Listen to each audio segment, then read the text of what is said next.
Well, thanks for joining me. So today I'm going to be sharing this really great opportunity for anyone that wants to move to the EU, the Schengen zone, or Portugal to be specific. It's something called the job seeker visa. So the job seeker visa, it's what is it, right? So it was introduced last year by Portugal, and it allows anyone from around the world to come to Portugal and look for work, right? So it's initially given for 120 days, which is about 4 months, right? And you have 4 months to actually find a job while you're in Portugal. And if you can't find it, it will be extended for 2 additional months, like for 60 days. And during that time, if you get a job, then you can stay and live in Portugal. So Portugal is now your home, right? And if you can't get a job, obviously you have to go back home. But right now, I think it's probably going to be very easy to find a job in Portugal at this moment. And here is the reason why. First, Portugal has a very old and aging population.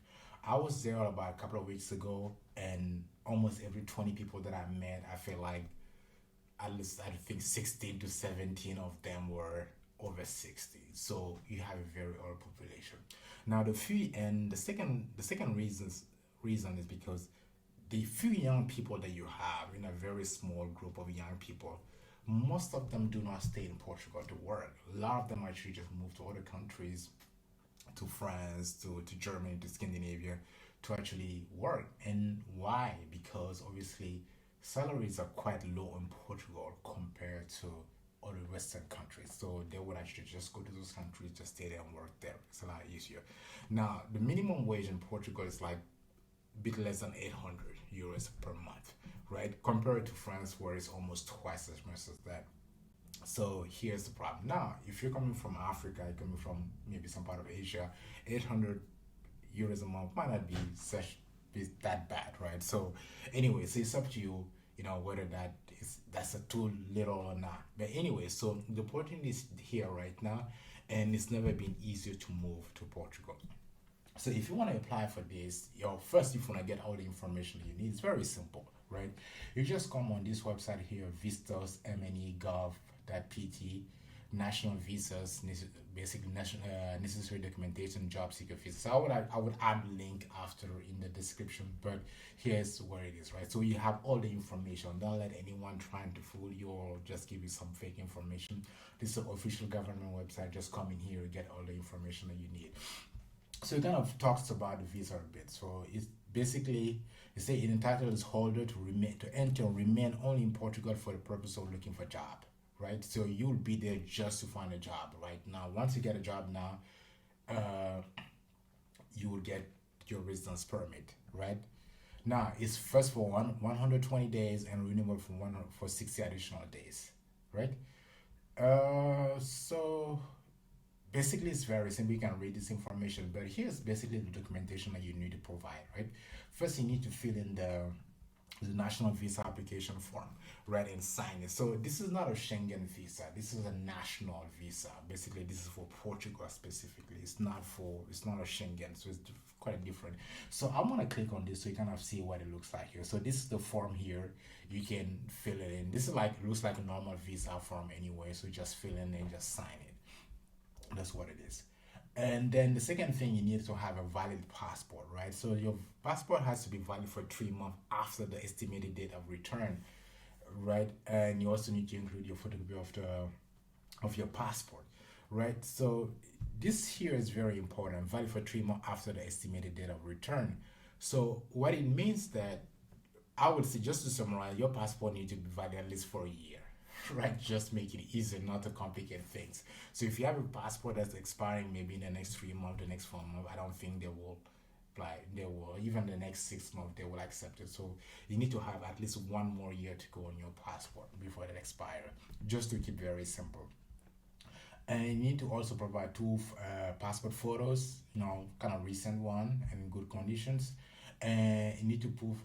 So if this one here is like if you're proof of regular status, this is if you're living in a country that's not your country of citizenship, right?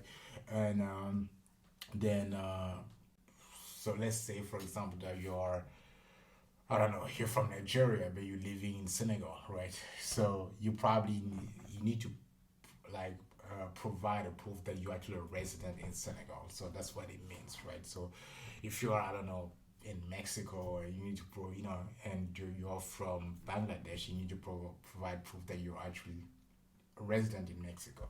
That's what it is. But if you're living in your own country, then you don't need to worry about this. That's a proof of regular status. Then you need to also provide what's called a request for criminal record inquiry. So what this means is that you need to fill in this form here, what's called déclaration d'autorisation. You need to put your name here, your personal details here, and sign this and date it, and then provide that with your basically your submission, your application, right? And what this would do, would allow, I think, the police, what's called the SEF in Portugal, to actually do a background check on you, right? This is just to make sure that, okay, you haven't committed any crime anywhere, so they will run a background check. This is like an authorization for the background check, okay? That's what it is. Unfortunately, I think this is only available in Portuguese. I've yet to see like an English version of this. So I think here you provide your name. This is like me. Then you provide your name here. Filho like the son of or the daughter of. That's your father's name, your mother's name, and nacido like basically when you're born. The nacionalidade, basically your nationality here, and your passport number. And here basically para efeitos de basically the type of visa. This is like job seeker visa, right? So you're gonna put your name here, your father's name, your mom's name, your date of birth, your citizenship, your passport number, and basically the type of visa you're seeking is like a job seeker visa. Then you put the city where you basically fill this in, and you put the dates here. That's the day, that's the month, that's the year, right? And that's it. Great. And I think you might need to sign actually. Yeah. And then so that's it. And then you need to also like provide like some kind of criminal record certificate in any country, so that you live in for more than a year. I think I'm not sure if it's how far back this goes, right? But if you've been living in a couple of countries for more than a year, I think over the last 3 or 4 years or something like that, you might need to provide some kind of criminal record certificate from those countries. This is actually a lot easier if you have not lived in other countries, in a lot of countries for a long time. Yeah, and you need to also provide some valid travel insurance covering necessary medical expenses, including urgent medical assistance and possible repatriation, right? And you need to also provide like what's called a copy of return transport title, basically like a flight, like flight reservation, and this is really important here because this is a visa that allows you to go there and look for a job and stay, obviously potentially, but there's also possibility that you might not get a job after 6 months. So in that case, you need to have a flight that allows you to go back home. So you need to have a return flight, like a booking. You need to book a return flight. You can't just take a one-way flight, you know. And you need to have a proof of financial resources equivalent to at least the sum of 3 guaranteed monthly minimum salary. So you need to have, let's say, in your bank account at least 3 months of the minimum wage of Portugal. I think I just talked about that. That's about 800 a month. That's like 800 times 3. That's like what, 2,400 euros. 2,400 euros for the 3 months. So yeah, and if you have like if you have someone who's a Portuguese citizen, or someone who's a legal resident in Portugal, which can guarantee they will provide food and accommodation, as well as some of the costs, then you don't need to provide this proof of financial resources, right? And once you have this, is basically that's all everything that you need to provide, right? And you also will need to do what's called the declaration of expression of interest for enrollment in the IEFP, right? So that's Instituto de Emprego e Formação Profissional. So you can click here, and there's an English version. Yeah, that's the English version here, and then you can click on this, right? So you need to fill this in. right? So this is the form in, you put your first name, your surname, your date of birth, your passport number, the date your passport was actually emitted, the validity, your citizenship, the country of residence, your email address, the number, your schooling, basically, uh, how many years of schooling you've had, right? University education or not. And then the areas of field that where you have some kind of work experience. So if you do have some work experience, this field, you can just check them. I think you can select up to 5 answers. And if none, just select none, right? You can select as many as you want here. And then also the type of jobs you're looking for when you're gonna get to Portugal. So you can also select from this list here as well. And then the years of professional experience that you have, and then the languages that you speak, and the contact language, which language do you want them to contact you, right? In so English, French, or Portuguese. Those are the three options for now. And then you're gonna check all these options here, and you're gonna submit it, right? So that's called the declaration of expression of interest. This is very important because you would need to take what they will do once you fill this in. They're gonna send you something that looks like this. I think kind of the same day they will send you this document here with your name, your information. I kind of grade this out because this is an actual document here for someone. So what you're gonna do, you're gonna take this and then join that to all the other documents that you have here. That's the national visa application form, your passport, uh, the photocopy of your passport, the two photos, the proof of regular status, the request for criminal record inquiry, the criminal record certificate, the travel insurance, the the return flight, and also the proof of financial resource. Proof of financial resource can come as a bank statement, things like that, right? So you need to probably check with the embassy. So what it says, and then with this declaration that you receive, and you take all of these, and that's what you're gonna take, and just that's all of that for your application.